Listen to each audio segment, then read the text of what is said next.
morning, and thank you for joining me on the Path to Liberty. I'm Michael Bolden with the 10th Amendment Center, and this is the Fast Friday edition of the show for July 22nd, 2022. And on this episode, I'm continuing a series. This is now the fourth of a series covering the Anti-Federalist speeches of Patrick Henry during the Virginia Ratifying Convention, June of 1788. Here in this speech, he continues his argument that people shouldn't make a decision on ratification based on fear, or what he calls in this one, imaginary dangers. So he refutes claims of foreign dangers and says that the real danger is from consolidation or centralization of power and ratifying first and hoping to get good amendments, a Bill of Rights, later on. First of all, before getting to that, a quick hello and a huge thank you. Thank you so much for being here with me today, whether this is your first episode or you've been here for every single one since day one. I can't thank you enough. But since it's Fast Friday, I promise not to take up too much of your time. Let's see if I can get this info out to you in the next 10 to 15 minutes. And I first should mention that if you want to follow along with this whole series or some other Anti-Federalist papers, for example, from Brutus and Cato and all kinds of other topics, not just Anti-Federalist stuff, but all kinds of things, you'll find all of our archives over at 10thamendmentcenter.com/path to liberty. And on individual episodes, each individual episode, I publish a blog post there, and you can find stuff that I'm mentioning. So I keep saying, oh, I'll have a link to this in the show notes. You'll find it there. 10thamendmentcenter.com/path to liberty. Kicking this off, he's following up basically his line of argument from his presentation or his third speech, June 7th, 1788. That was a Saturday. And in the meantime, he sends a letter which was dated June 9th, John Lamb up in New York. And he says, and we have concluded to send you by Colonel Oswald, let me pull this up on the screen, a copy of the Bill of Rights and the particular amendments we intend to propose in our convention. He, Colonel George Mason, and others were working on some proposed amendments because they don't want to ratify first and amend later, like what they started the process with in Massachusetts. What they want to do is get amendments now. And here from, once he starts his speech, this is an overview from Teaching American History. They say, Henry resumes his argument against ratification now. And that's a big thing. He's like, why are we rushing into this? Let's slow this down. And that's what some of the other Anti-Federalist writers, Brutus and Cato, also said. There's no hurry to do this. Let's take our time and get it right. Now, his speech in this on June 9th, it actually covers roughly 25 pages of Eliot's debates. It's all over the place. I'm going to do my best here to just give you the highlights and keep it a little bit focused.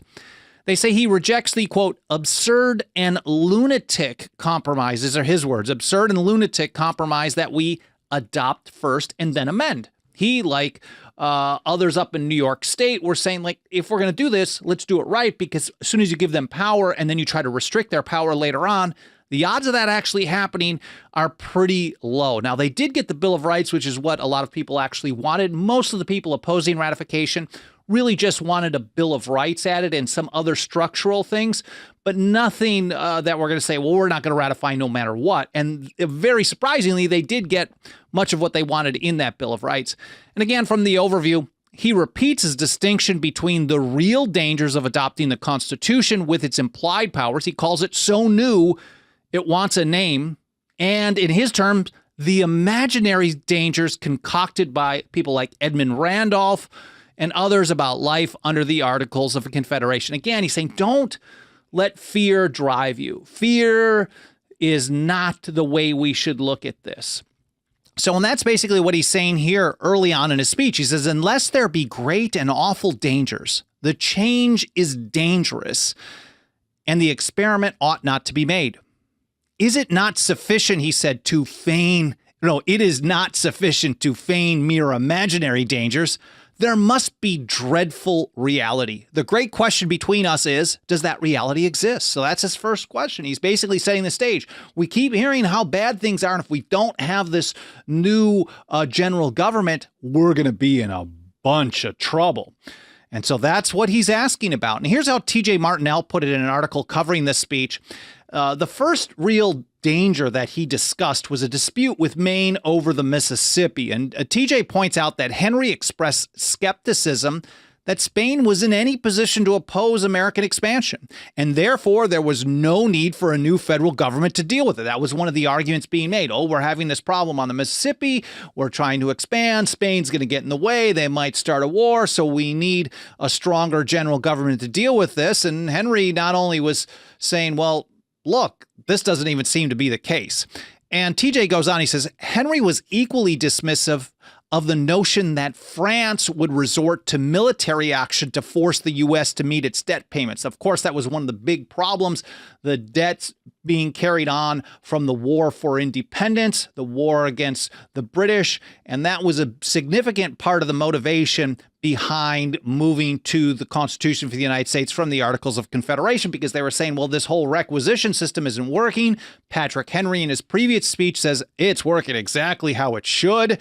There aren't many people who actually took that position, but he was very much in favor of that. But he was also like hearing things like, okay, if we don't figure this debt situation out, we're going to have a war not only with Spain in the West, but then France is going to come after us to pay these debts off that we're falling behind on. Now, here he referenced Thomas Jefferson, TJ writes, who was serving as minister to the court of Versailles at the time. And here's how Henry put it.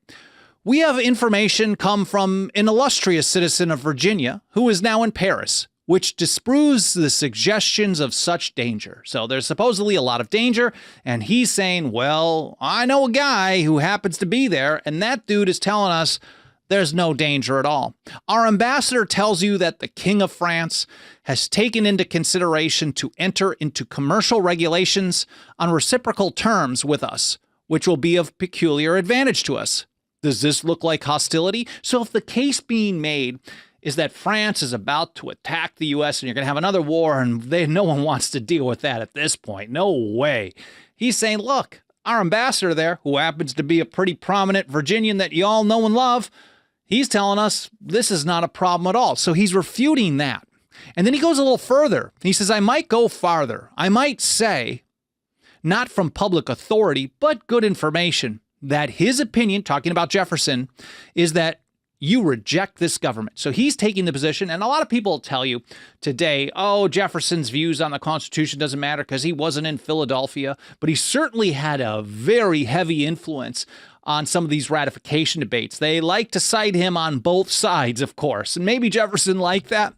But here's Patrick Henry saying, oh, our friend, our illustrious friend from Virginia who's in Paris that's telling us that there is no danger from the French, at least right now, he's telling you to reject this. So if Jefferson is saying go against this, maybe Patrick Henry's got something. He says this illustrious citizen advises you to reject this government till it be amended. Now, I'm not sure if Patrick Henry had some bad information or if he was just doing a little hype here. Because here's Thomas Jefferson in a letter to William Stephen Smith from Paris, February 2nd, 1788. And here's Jefferson in his own words.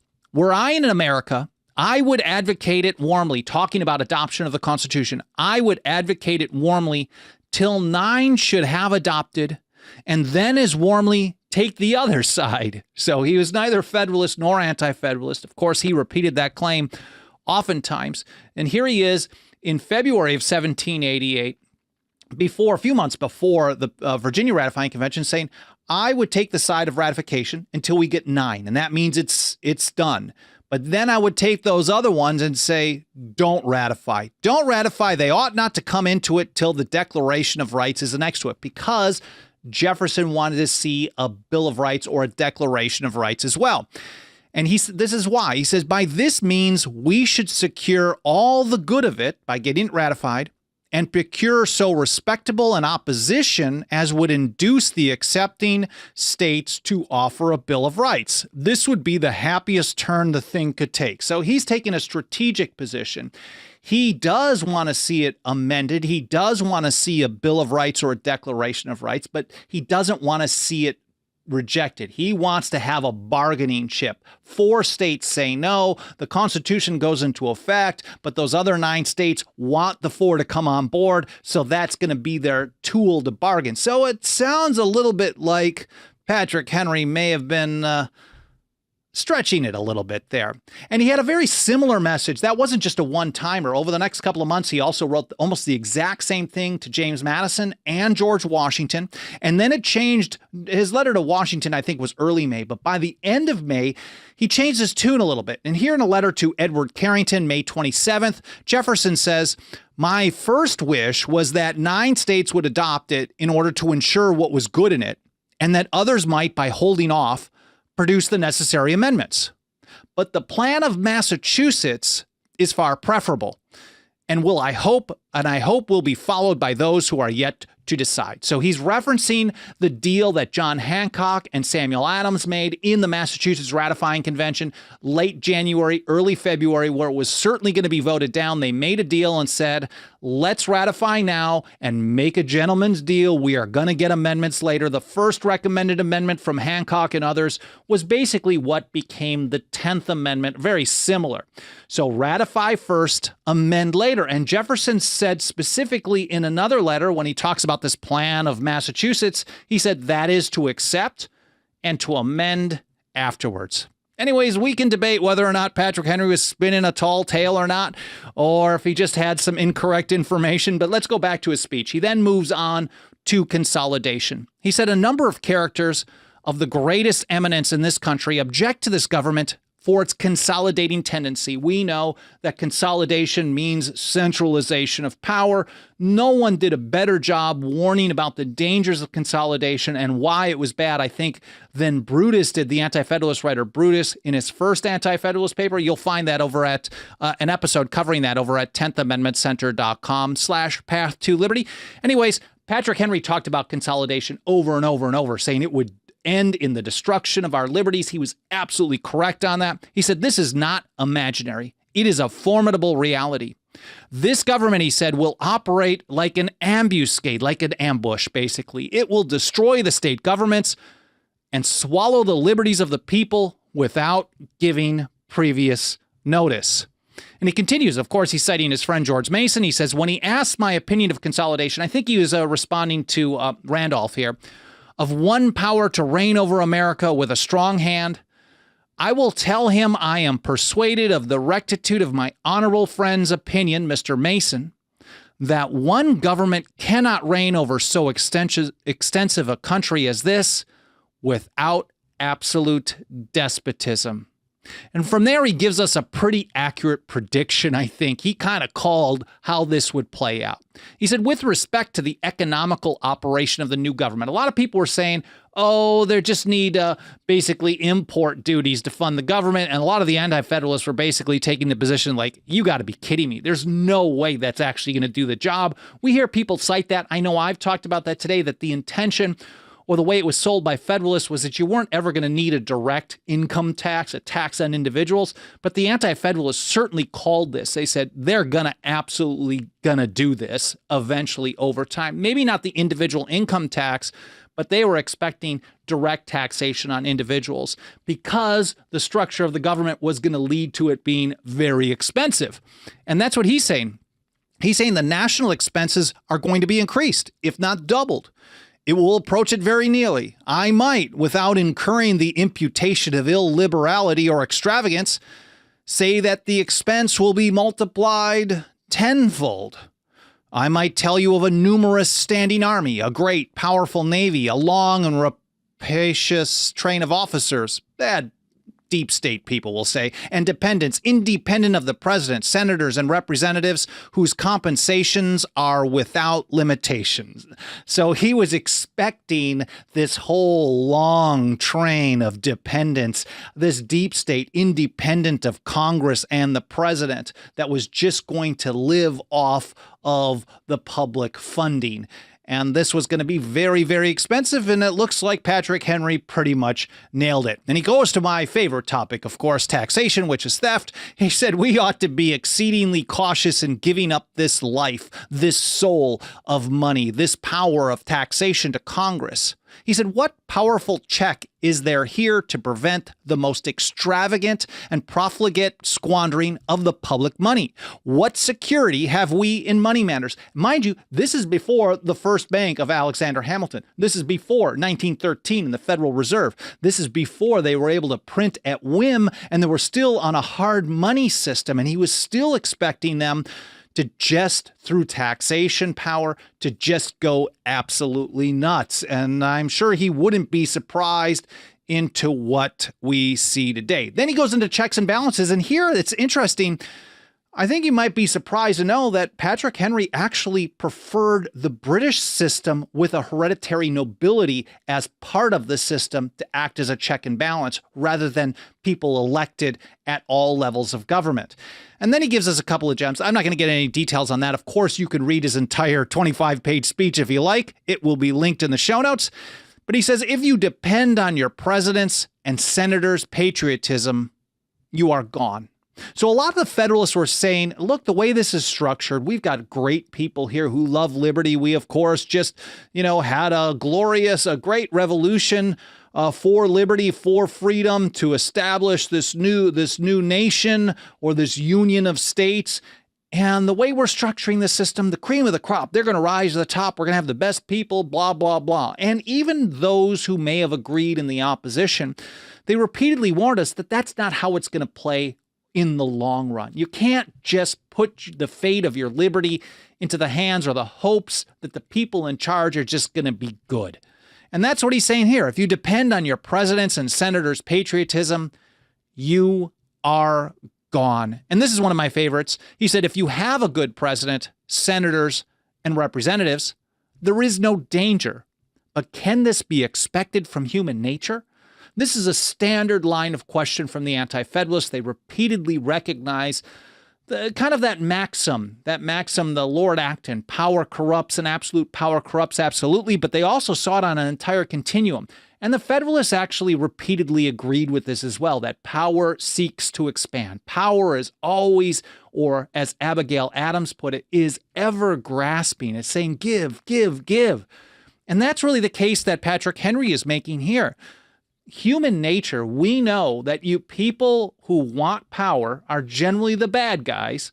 And when they get it, they're going to try to expand on their own power. So can we rely on just the goodwill of the people in government? Certainly not. Oh, and here he is by taxation again. He said, Congress, by the power of taxation, by that of raising an army, and by their control over the militia, have the sword in one hand and the purse in the other. Shall we be safe without either? Congress have an unlimited power over both. They are entirely given up by us.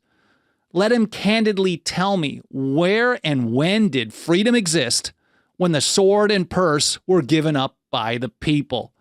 Unless a miracle in human affairs interposed, no nation ever retained its liberty after the loss of the sword and purse.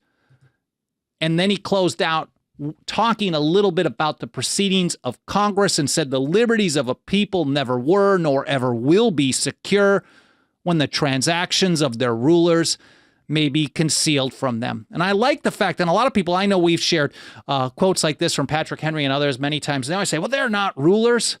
But that's not how Patrick Henry saw things. And he certainly warned that if you're going to have rulers and you're going to set up a government with a central power like this, those people cannot be trusted. They have to have a light shine on them. They have to have extreme restrictions on their power, and you can't just trust them to do the right thing.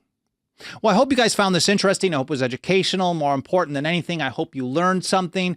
I hope you have a great weekend. I really appreciate you being here. If you support what we're doing here, of course, you can join us as a member for as little as $2 a month. Absolutely nothing helps us spread the word about the Constitution and liberty and how to defend both when government refuses to do that, which is constantly. You can join us for as little as $2 a month over at 10thamendmentcenter.com/members. I know I went a little bit longer for a Fast Friday episode today, but I hope you enjoyed the show. I hope you have a great weekend, and I'll see you next week here on the Path to Liberty.